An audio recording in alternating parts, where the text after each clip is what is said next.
Oke, sekarang mari kita buka firman Tuhan. Lihat Pengkhotbah pasal yang ketiga pada ayat yang pertama.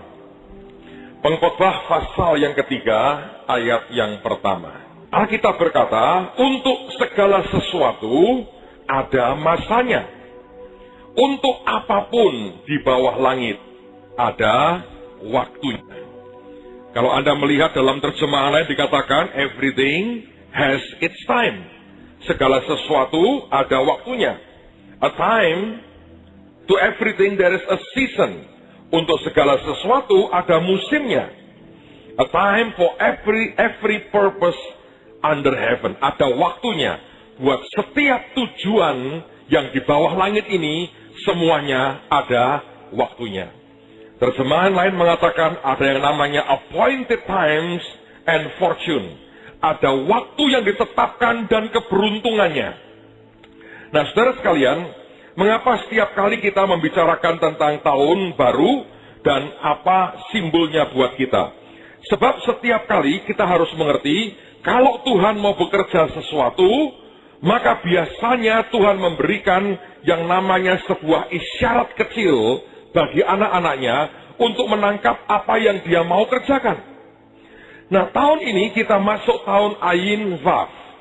Nah, apa sebetulnya yang Tuhan mau sampaikan buat kita? Karena ini akan menjadi sebuah guidance yang ajaib sekali sampai di tahun ke depan. Tiap kali Tuhan itu memberi kita penetapan dan guidance untuk kita bisa melihat, ini loh yang sebetulnya Tuhan sedang dan mau kerjakan di tengah-tengah kita. Nah, saya membaca paling tidak ada 4 hal yang Tuhan taruh dalam hati saya, buat saya bagikan buat saudara. Dan saya berdoa nanti pada waktu pengurapan Anda terima dengan utuh, karena ini merupakan momen yang penting. By the way, beberapa hari lagi rombongan besar ke Israel akan berangkat. Dan semua permohonan doa saudara, koper kecil tidak muat, kita bawa koper gede sekali, untuk kita bawa dan kita akan doakan. Tapi sebetulnya ini sebuah dasar untuk supaya kita boleh terima blessing Tuhan dalam kehidupan kita. Yang pertama, sebetulnya kata Vav itu sendiri sesuatu yang bentuknya adalah seperti patok. Kalau Anda melihat bentuknya seperti patok begini. Nah, apa kaitan tahun ini dengan patok? Saudara, saya kaget ketika saya mendengar dari teman-teman bahwa kita nggak mungkin lah sekian jam di alam terbuka dengan kondisi panas seperti ini, di luar sana, nggak mungkin orang tahan. Lalu mereka berkata, Pak, kita mesti pasang tenda besar. Dan tenda itu membutuhkan patok. Dan patoknya patok gede. 6 meter patoknya. Tiap-tiap titiknya. Tapi sebetulnya apa yang sebetulnya kita harus mengerti? Ini tahun patok. Saudara, saya mau cerita sedikit. Pak Yusak itu adalah hamba Tuhan dengan panggilan pilar atau patok. Kemana-mana kalau dia pergi, dia berkata, saya ini pilar, saya ini patok sebetulnya. Kemarin, hari Jumat dan Sabtu, sebetulnya adalah acara beliau untuk impact. Hari Jumat dia layani, kemudian selesai dengan baik sekali. Lalu hari Sabtu, sebetulnya Sabtu malam ikut wisuda impact.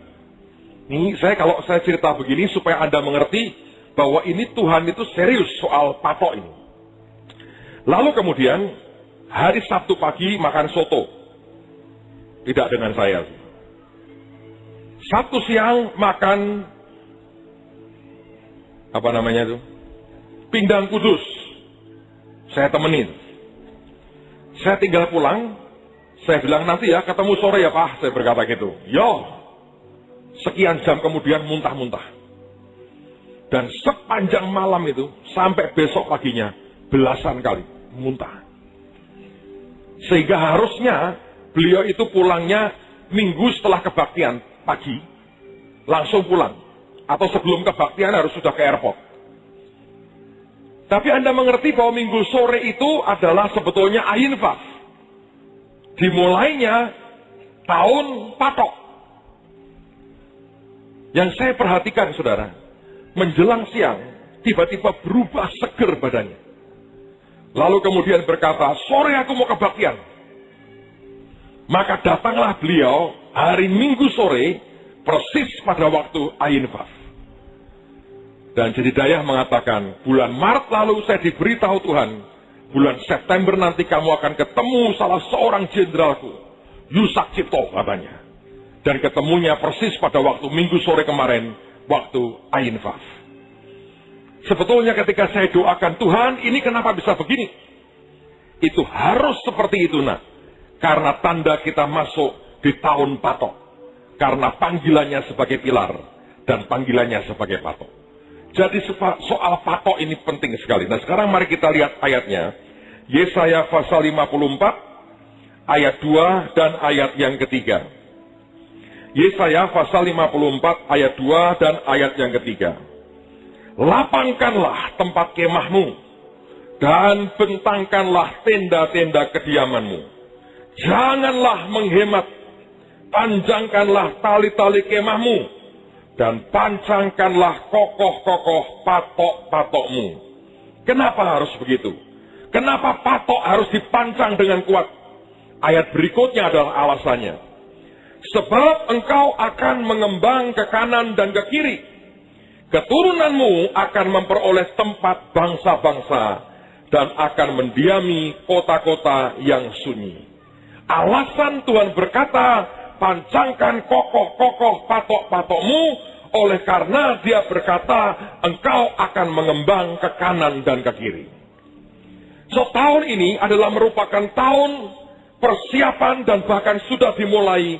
Menurut saya, ini merupakan saat ekspansi buat kehidupan kita. Tapi selalu harus dimulai dengan patok dipancang dengan sangat kokoh dan tidak boleh goyah. Karena semakin kita mengekspansi begitu kuat, semakin butuh patok yang kuat dan tidak boleh goyah. Makanya saya berkata termasuk ini, urusan pajak, urusan apapun, semua diberesi saudara. Kenapa? Itu mancang kuat patokmu. Nggak akan gampang digoncang. Nah saya sudah melihat tahun ekspansi ini begini. Saudara sebetulnya masuk 2015 ini. Yang lain mungkin tidak terlalu kerasa. Tapi saya ini menghitung. Kenapa menghitungnya? Begini saudara. Setiap kali kita melakukan sesuatu dan memutuskan sesuatu, Anda mesti mengerti bahwa itu ada tanggung jawabnya. Kalau sampai kita salah, maka efeknya akan kena kepada begitu banyak orang. Itu termasuk yang harus diperhitungkan. Nah, 10 tahun bahtera itu ada. Dan saya sudah pernah dengar khotbah dari Oral Roberts. Dia mengatakan Tuhan itu menunggu umatnya 10 tahun. Dalam 10 tahun, kamu bisa melihat apakah dia akan turun atau dia akan naik. Kita ini dengan segala macam yang kita buat, ada banyak orang yang tidak terlalu bahagia. Saya bersyukur yang tidak bahagia makin sedikit saudara. Yang bahagia makin banyak. Terutama Tuhan makin bahagia dengan kita. Nah setelah 10 tahun saya berkata, ini apa yang akan terjadi? Sebuah tanda apa yang Tuhan akan tunjukkan kepada kita.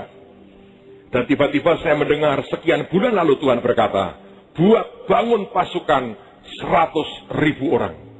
Begitu saya mendengar itu, kita tidak sedang turun. Tuhan sedang buat kita naik.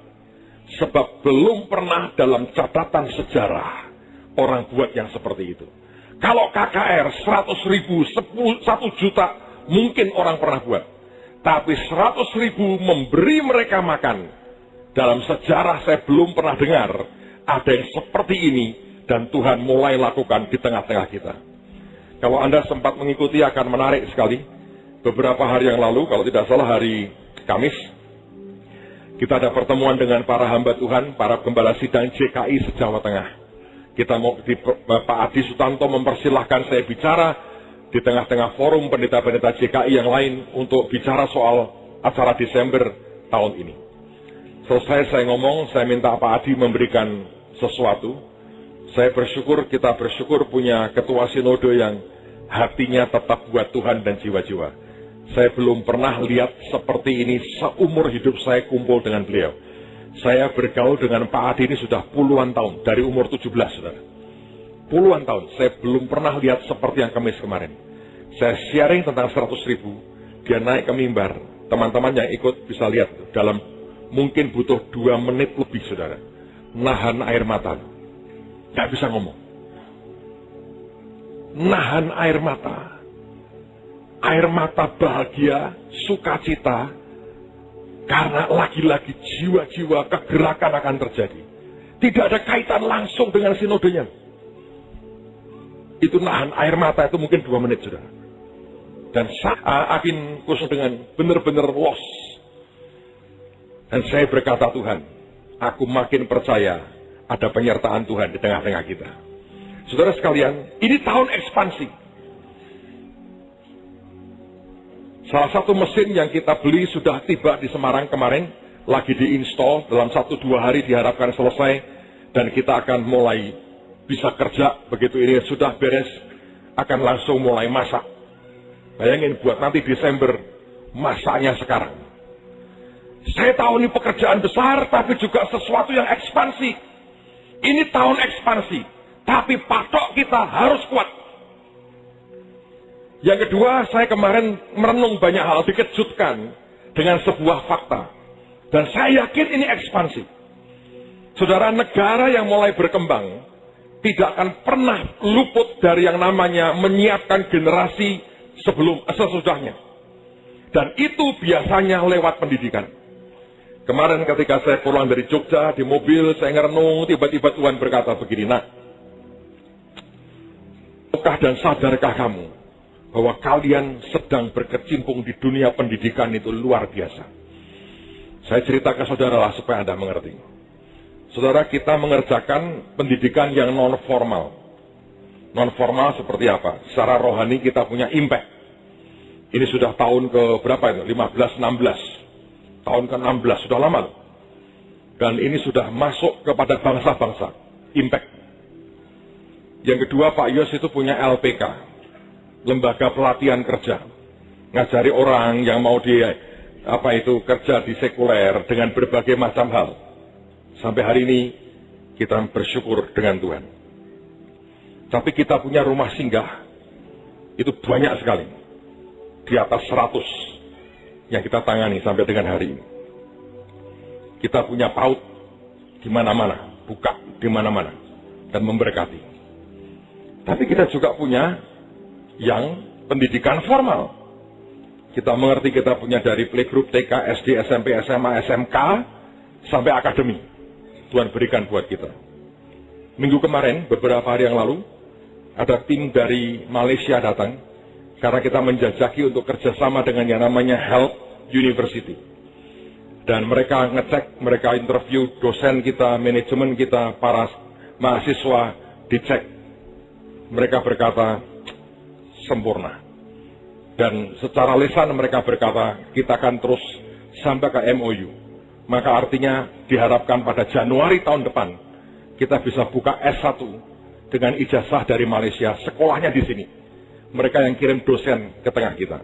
Dan biaya tidak lebih tinggi daripada kalau Anda kirim anakmu ke universitas lokal di sini.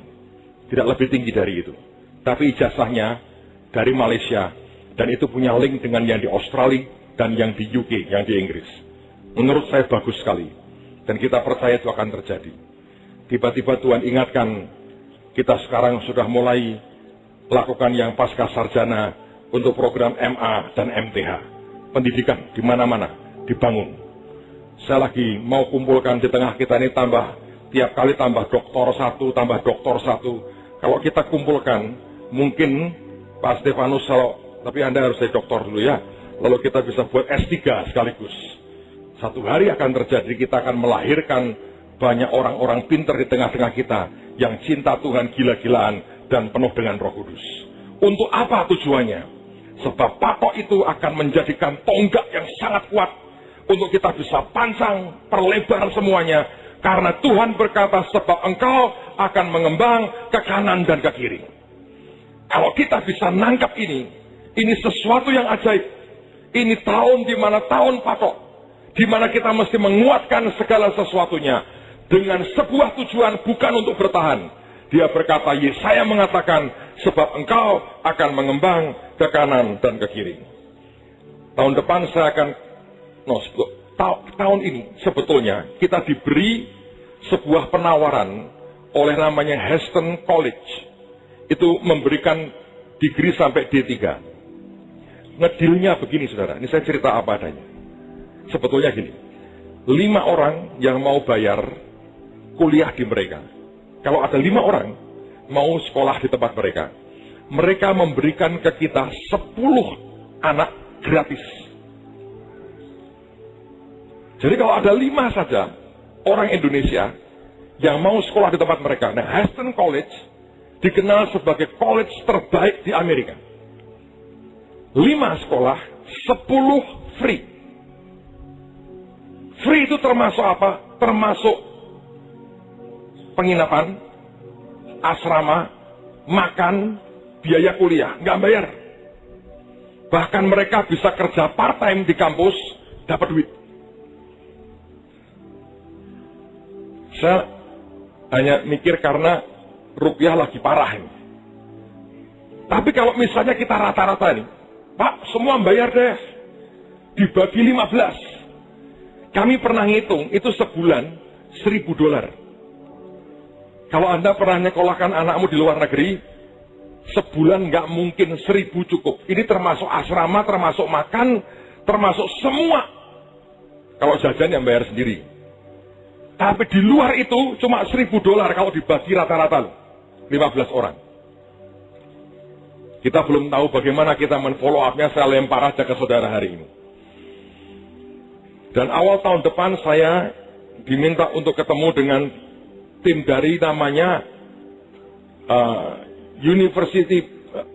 Baptist University of California, kira-kira gitu.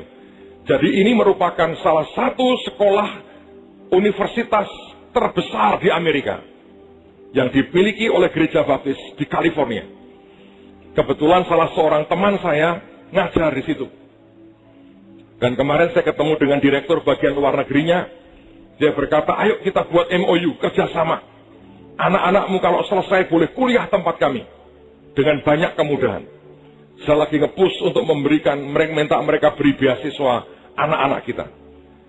Kenapa Tuhan berikan itu? Ini tahun patok. Supaya kita siap, karena dia berkata, sebab engkau akan mengembang ke kanan dan ke kiri. Yang percaya katakan amin.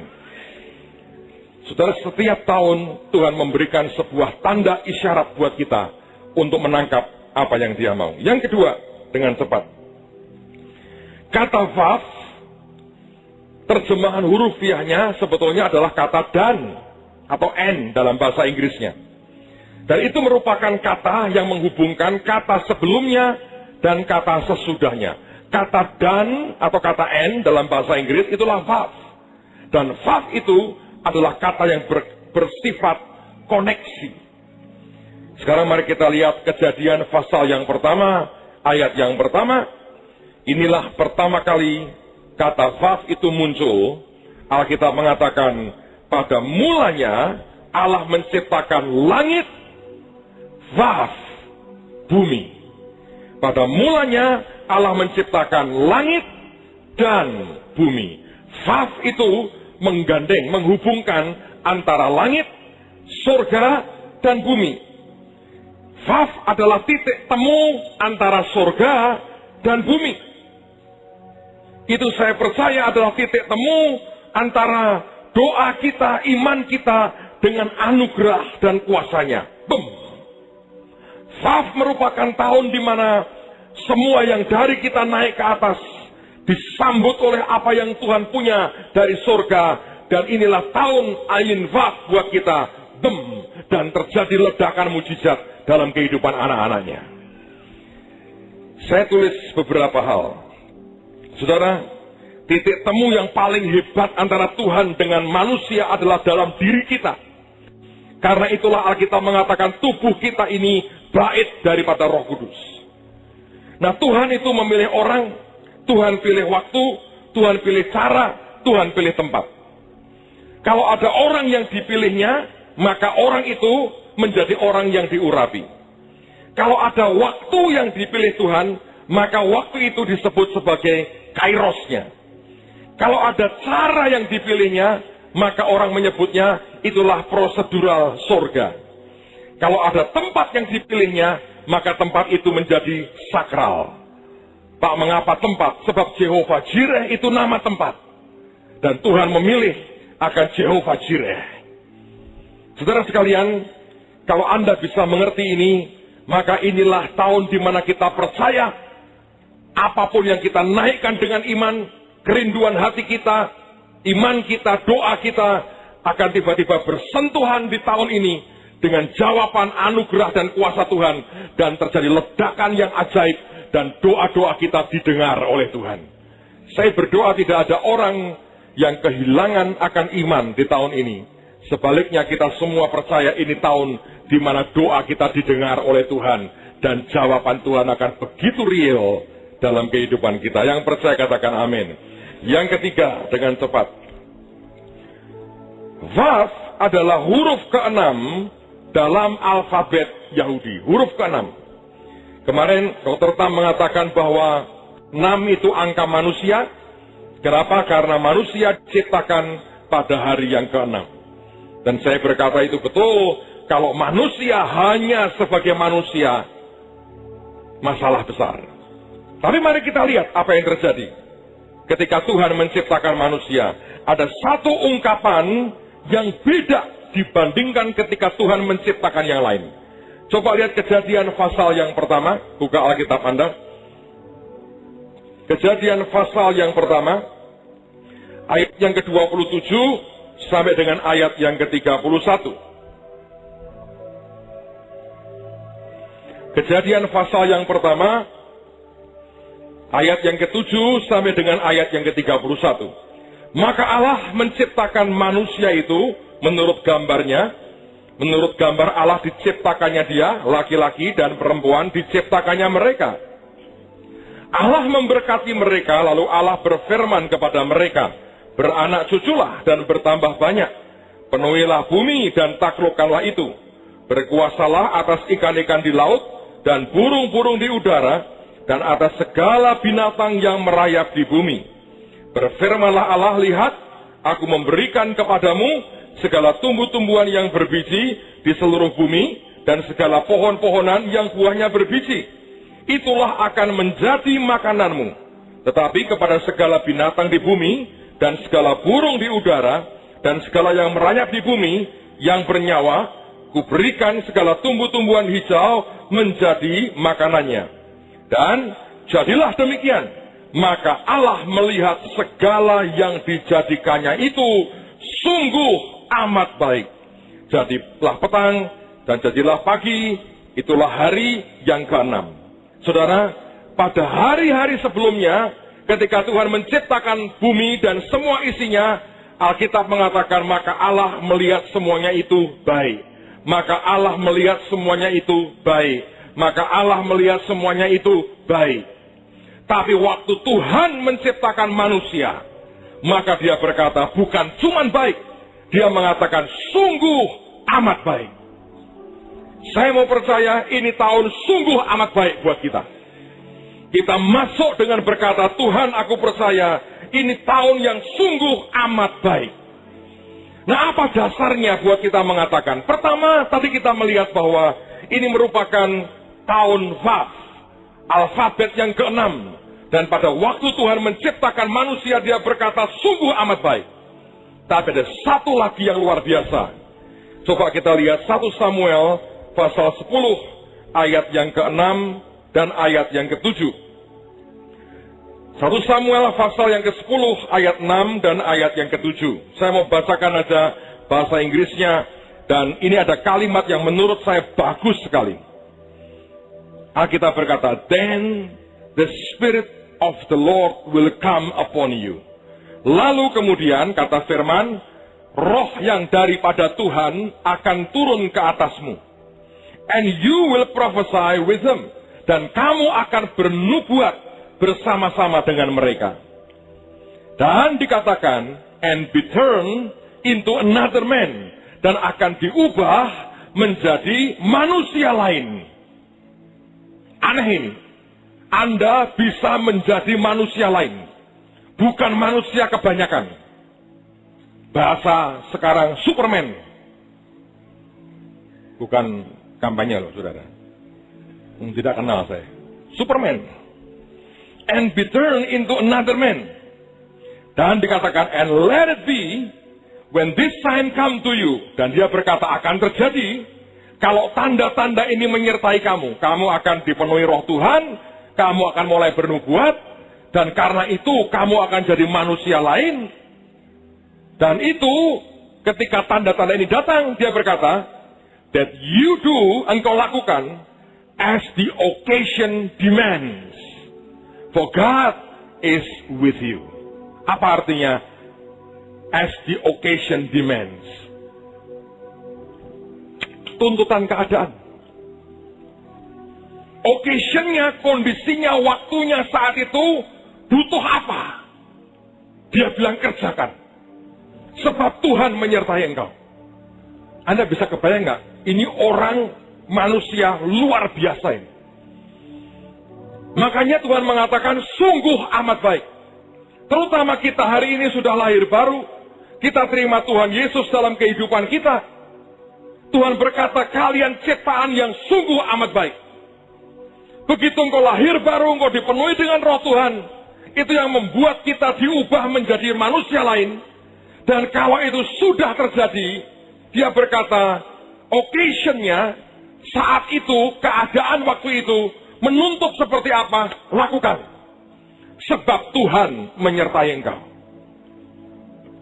Saudara sekalian, kalau Anda membaca di Alkitab, maka ada orang-orang tertentu yang diberi Tuhan sebuah anugerah tertentu untuk menetapkan banyak hal dalam kehidupan kita. Saya bahkan lihat ada orang-orang yang hari dia matinya pun Tuhan izinkan dia buat ketetapan. Ada orang yang berkata, Tuhan aku mau nunggu sampai ini. Dia bilang silahkan. Sebagian dengan penderitaan tentu. Karena itu pilihannya dia. Tapi saya juga melihat ada orang-orang yang diberi otoritas begitu besar oleh Tuhan. Keadaan seperti apa, dan kemudian dia berkata, aku buat ini. Dan tiba-tiba blessing Tuhan turun dengan luar biasa. Saudara, itu jatah kita tahun ini. Sungguh amat baik. Tidak ada yang tidak baik di tengah-tengah kita. Mari katakan dalam nama Yesus, aku percaya tahun ini jadi tahun yang sungguh amat baik.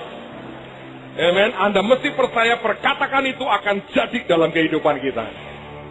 Ini tahun, saya yakin tahun yang luar biasa. Sekarang mari kita lihat yang terakhir, yang nomor 4. Ada apa dengan Vav? Ketika saya mendoakan kata Vav ini, Tuhan berkata, nah ingat, ada satu makhluk yang punya 6 sayap. Yesaya pasal yang ke-6, ayat 2 sampai dengan ayat yang ke-4. Yesaya pasal yang ke-6, ayat 2 sampai dengan ayat yang ke-4. Para serafim berdiri di sebelah atasnya, masing-masing mempunyai 6 sayap. 2 sayap dipakai untuk menutupi muka mereka, 2 sayap dipakai untuk menutupi kaki mereka, dan 2 sayap dipakai untuk melayang-layang. Dan mereka berseru seorang kepada seorang. Perhatikan kalimatnya, dan mereka berseru seorang kepada seorang. Mereka bukan berseru ke Tuhan, mereka berseru seorang kepada seorang. Artinya ini saut-sautan. Dan katanya, kudus, kudus, kuduslah Tuhan semesta alam. Seluruh bumi penuh kemuliaannya. Maka bergoyanglah alas ambang pintu, disebabkan suara orang yang berseru itu, dan rumah itu pun penuh dengan asap. Saudara sekalian, perhatikan, akibat mereka berseru seorang kepada seorang yang lain. Ketika mereka bersaut-sautan satu dengan yang lain. Alkitab mengatakan, maka bergoyanglah alas ambang pintu, disebabkan suara orang yang berseru. Berseru ke siapa? Berseru, saling berseru, saut-sautan satu dengan yang lain. Dan rumah itu pun penuhlah dengan asap. Kalau Anda membaca cerita bagaimana Salomo mentahbiskan bait suci, para imam tidak sanggup berdiri karena asap Tuhan itu turun di tengah-tengah mereka. Kemuliaan Tuhan turun dengan begitu dahsyat. Saya berkata, saudara sekalian, serafim ini punya 6 sayap. Dan salah satu yang terjadi adalah mereka saling berseru satu dengan yang lain. Saudara ingin menikmati blessing Tuhan? Ini tahunnya Anda berseru satu dengan yang lain. Ucapkan kebenaran, ucapkan bahasa iman. Itu menciptakan kegoncangan luar biasa dan membawa blessing Tuhan turun dalam hidupmu. Berkali-kali dalam pertemuan para hamba Tuhan, saya cerita sebuah kesaksian. Hari ini saya mau ceritakan buat saudara. Seringkali kalau pendeta itu kan dari tempat untuk orang belajar, ya toh. Tapi ada kalanya pendeta pun harus belajar dari orang lain yang bukan pendeta. Ada seorang pendeta yang baru pulang dari luar kota, dan kemudian dia naik taksi. Sopirnya adalah seorang yang sudah setengah baya, nyetir mobilnya juga dengan baik dan sopan, dan kemudian dia kendarai akan taksinya. Tiba-tiba ketika lagi berjalan dengan enak begitu, tiba-tiba ada jalanan, dan dari jalan itu muncul satu mobil dengan kecepatan tinggi, tidak lihat kanan kiri, melonong. Dan sopir taksi ini kaget, karena hampir ditabrak, dia rem dengan kuat mobilnya, sampai bunyi.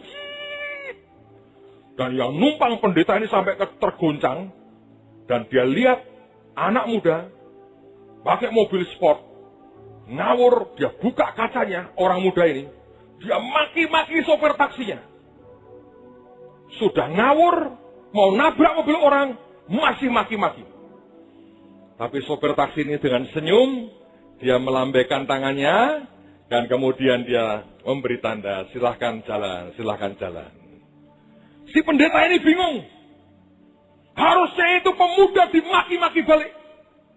Ngawur itu. Lalu dia protes kepada sopir taksinya. Dia berkata, Pak, kenapa Bapak terlalu baik? Saya pendeta aja tidak tahan lihat itu. Bapak harus maki-maki itu orang tidak benar, Pak.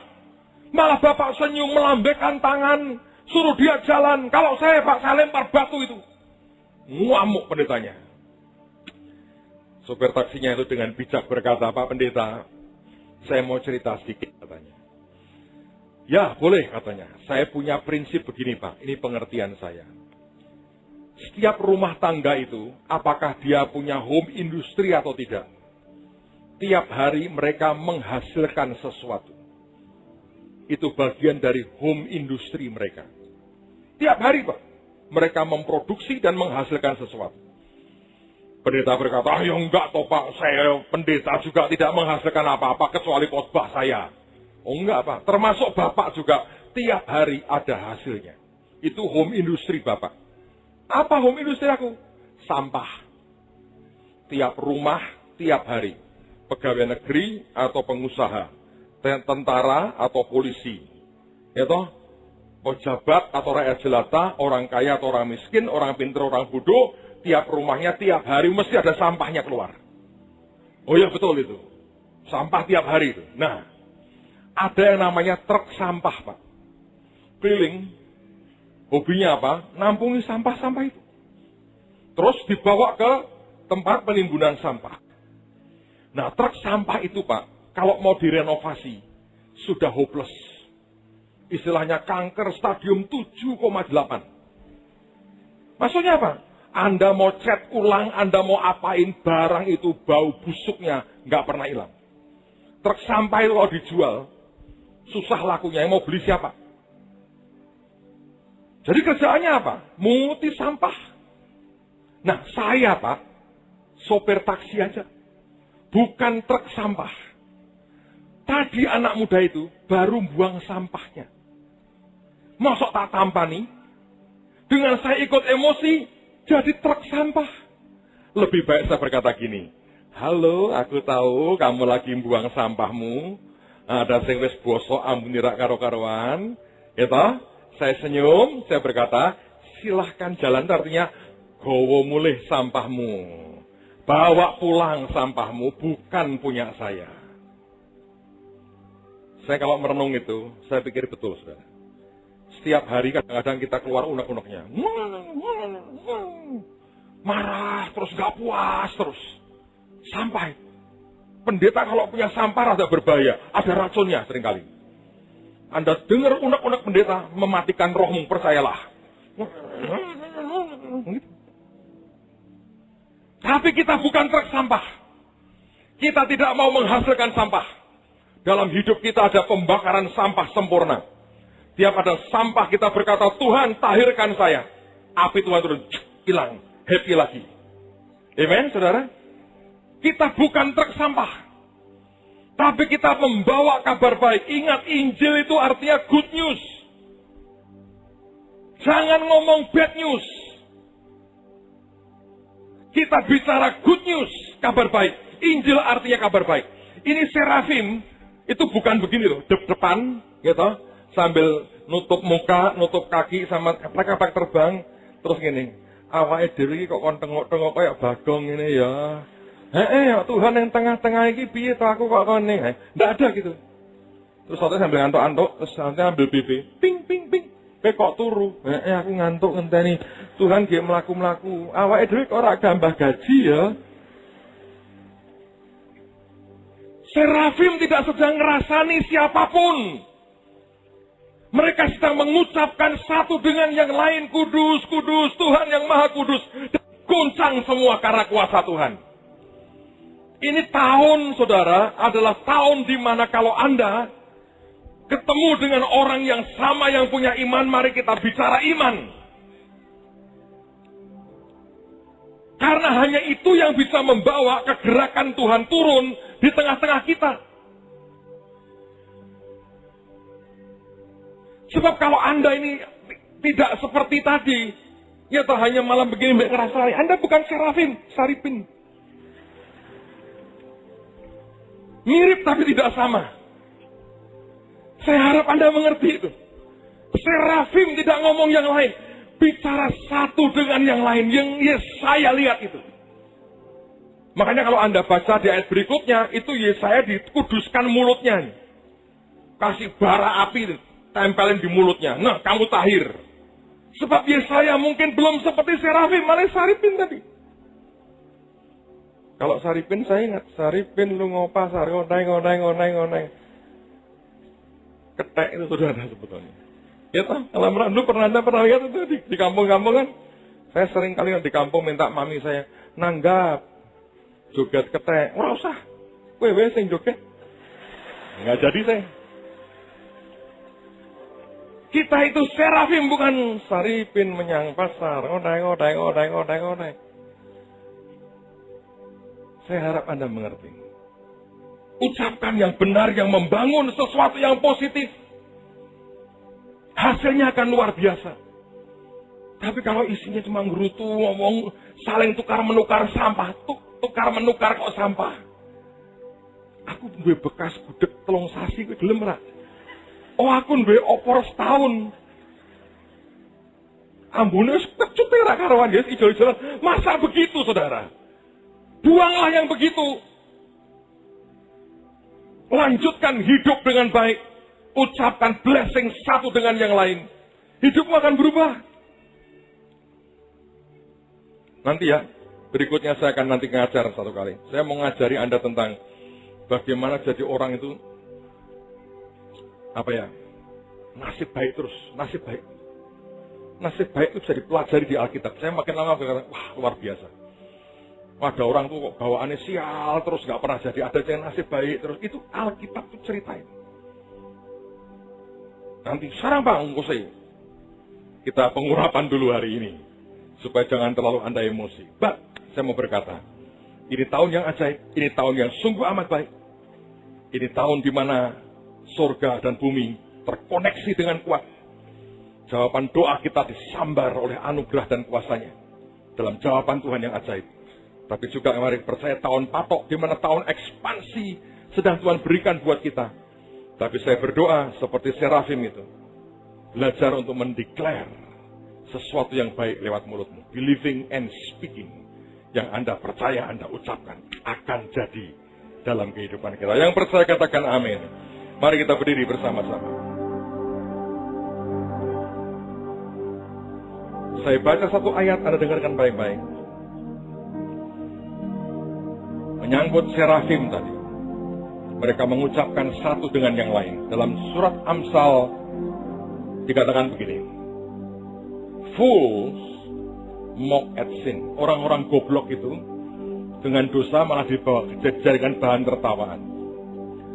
But among the upright, tapi di antara orang-orang benar, there is favor. Ada favor Tuhan di antara orang-orang benar.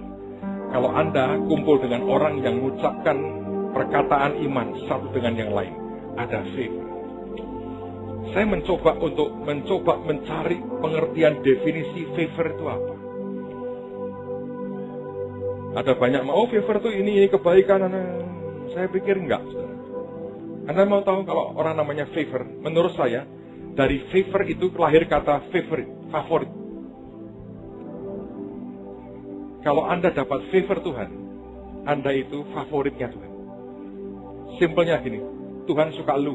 Nah, kalau sampai dia berkata, gua suka ini orang ini, selesai. Tidak berarti Anda boleh ngawur-ngawuran. Tapi kalau dia berkata, aku suka dia. Ada seorang hamba Tuhan sedang terganggu kesehatannya.